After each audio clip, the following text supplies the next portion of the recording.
Hello, today we're going to be going over Altai Krai in the second installment of my Russian subdivision series.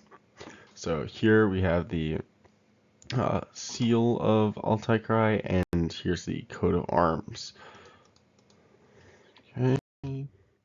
So in terms of the basics, Altai Krai is 168,000 kilometers squared, so significantly larger than Adygea when we looked at it. In addition, its population is a bit over 2 million, so once again much larger than Adygea. I believe it makes it both 22nd in area and population out of around 80 Russian subdivisions. Its capital and largest city is Banal, which I believe is on the Ob River. Uh, this is the seat of the administrative or legislative house of Altai Krai. So, as you can see, it's actually quite a nice temperate area sometimes during the summer. You can get some tulips here, and then this river looks quite nice actually for uh, Siberia. So to the north, it borders Novosibirsk. To the northeast, it's Kemerovo. To the east, it's the Altai Republic, and then to kind of just anywhere from the west to the south, it's going to be Kazakhstan. Its population is 58% urban, 42% rural. So a lot of people are concentrated within the larger cities, which were generally developed during Soviet times. And its main river, as I mentioned here, is the Ob. So in for the majority of history, this region was populated by the Altai people, which you can see down here. But due to Soviet collectivization, especially post World War II, I believe, most of them shifted to the Altai Republic, so here, and uh, many many different nomadic empires ruled this region, from the Zhungars, which are usually more of a anti-Chinese or taking over the Chinese dynasties is what they're known for, and the Mongols too. Well, they also took over the Chinese Song dynasty, but they're they had a much larger empire, of course. So, and then during the Civil War, the Altai peasantry resisted the Soviets in the Sorokino Rebellion, but it was ultimately a failure, and most of the leaders got deported or executed. So there really hasn't been much unrest since then. Even during when people were moving out of the region, there wasn't really any violence associated with it. So, as I mentioned earlier, Altai Krai is the 22nd largest subdivision, so roughly in the top quarter in terms of size. And then Lake Kulunda is the largest lake in the Krai. It's near several other lakes, which I believe are to the south of it. Uh, Due to some of the nutrients, and I imagine also a lot of this agricultural runoff you can see along here, it can appear anywhere from green to some weird shades of blue. It's really a kind of interesting, um, I guess, hydrological formation within Russia just because of that changing color.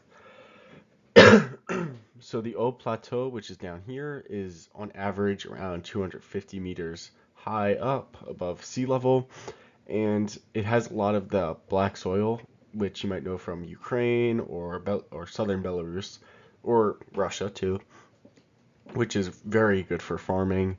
As you can see both in this picture, this gives a better detail, but even here you can see some of those farming uh, plots. The high point is Mayak Unfortunately, it doesn't really have a very good photo of it. Uh, there are some highlands along the kind of northern edge of the Altai Mountains here, but really the Altai Mountains are mostly in the Republic, not the Krai. Um, there also are a lot of metallurgical resources, so I believe lead is one of the major ones, but they just have not been fully exploited, probably due to lack of population to be out there, and uh, you know, it might not also be economical too, just given the Krai's kind of isolation from a lot of Russia. Because if we go back to the actually no, we can't, but it's really not close to many other places. I guess the only exception would be Novosibirsk. Next, in terms of the people and culture, so as I said earlier, most of the Altai left during Soviet times, and oh, I didn't mention, a lot of them also left to the rest of Central Asia. So, of course, when the Soviet Union was one entity, they could more easily move to a place like Kazakhstan, where they were able to, I imagine, find other nomads who were still living on land. 96% of the population is Russian, so there was a very successful Russification policy. And I should tell you that the next largest group is German, so it's not even, the Altai are not even the second most populous ethnicity there. Uh, this is a photo of, I believe, traditional Altai dress. As you can see, a lot of it looks very similar to most Central Asian to kind of Caucasian dress. Not really Caucasian, but especially with the headdress, and then this robe too, and this let's see. Oh yeah, it's two-stringed. This two-stringed instrument, which is very similar to many other, like the dombra from Kazakhstan, or the dombra from Ukraine, or the balalaika.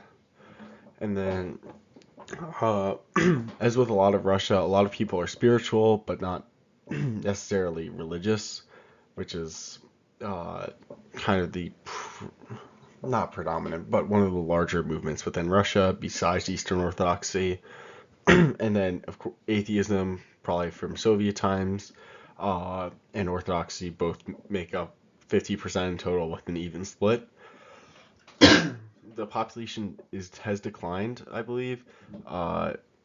So I think from the last or the second to last census to the last census, it was a decline of around 150,000 people. So similar to most of the Far East, there's a lot of people are leaving just due to lack of economic opportunities, or it's just not a really nice place to live usually.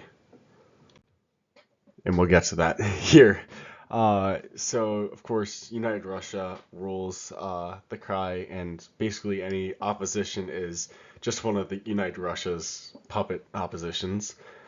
The chairperson of the legislature is Alexander Romanenko, who I do not believe there are any photos of, just because with a lot of these Russian Republic leaders, or not Krai leaders, they tend to be, not really covered too much, just because local independent media is very weak, and then also just most people don't really care.